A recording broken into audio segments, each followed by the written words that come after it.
Something you and I were rarely taught is the difference between Killul Hashem and Kiddush Hashem. That is, desecrating the name or setting the name apart.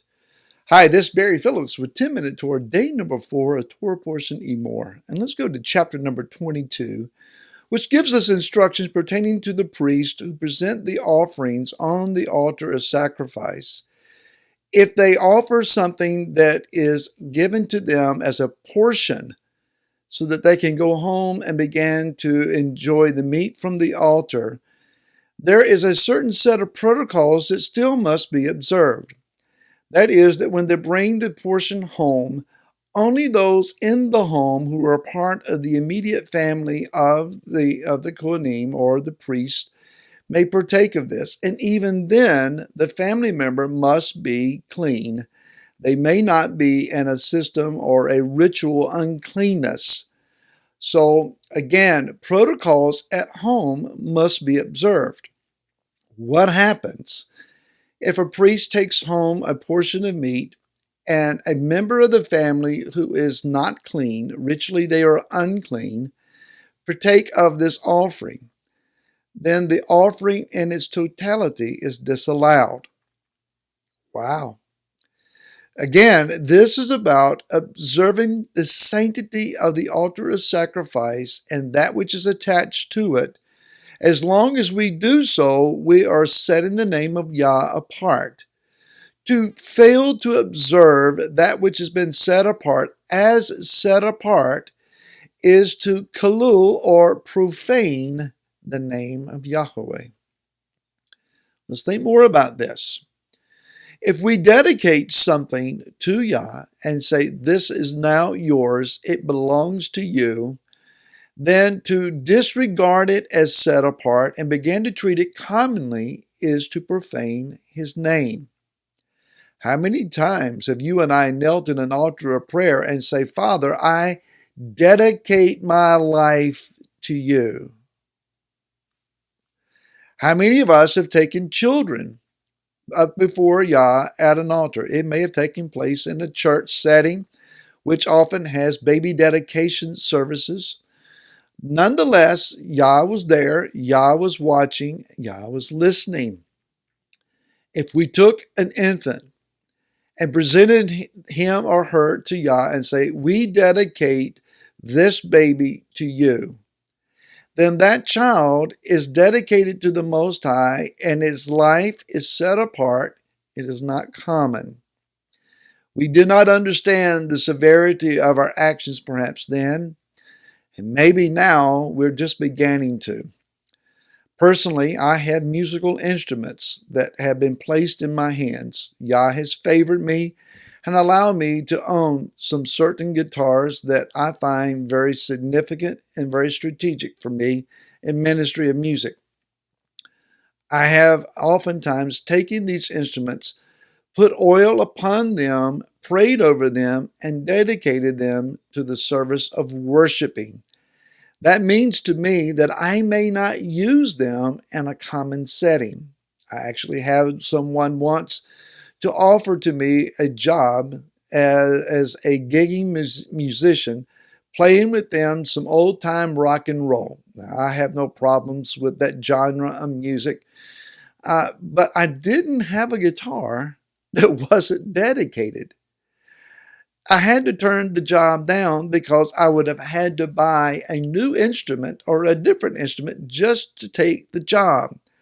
I took what I had done seriously enough to realize I may not take that which is dedicated solely to the office of worshiping the Most High and then use it in a common setting. Again, it's not about sin.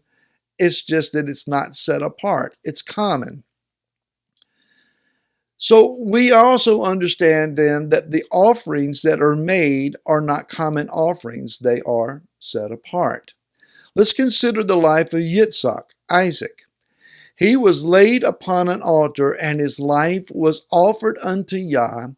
Literally, he is a living sacrifice that Rav Shaul or Paul spoke about in Romans chapter number 12. As such, he was not permitted to leave the land of Israel. When famine came, he could go as far as the land of the Philistines, even though it was his intention to go all the way down to Mitzrayim or Egypt. Yah said no.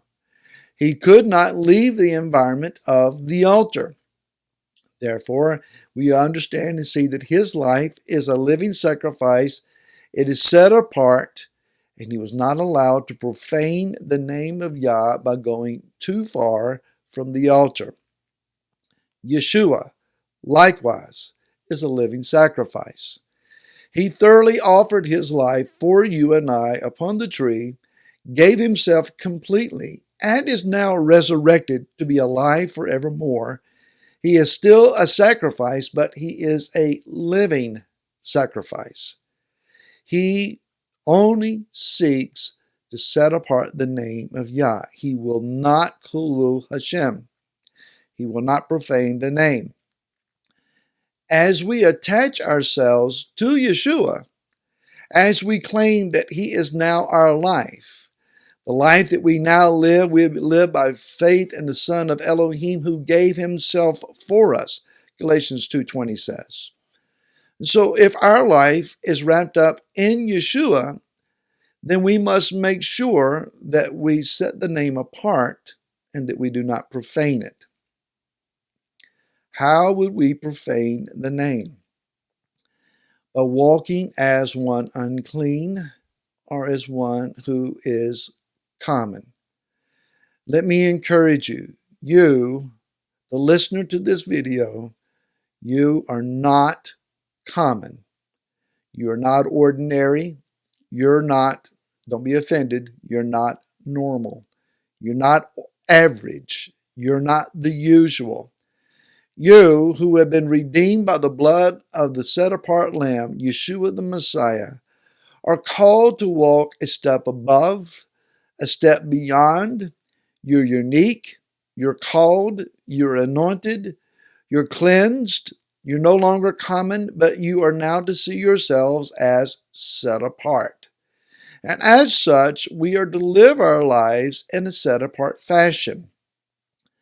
I understand the temptations are strong. I understand that the call of the flesh is strong. I understand that circumstances sometimes push us beyond what we perceive are our limits. However, let this mind of Messiah be in you. Let this understanding that you are a called, unique, set-apart individual found only in Messiah, let that mindset be in you. Let it rise up in you. Let it cause you to walk differently, to walk powerfully, to walk strategically. Yah has called you. As such, then, we are to recognize ourselves by the name YHWH. We are to recognize that we are his servants as well as his children. We have been called to sit at the table of our Father in heaven.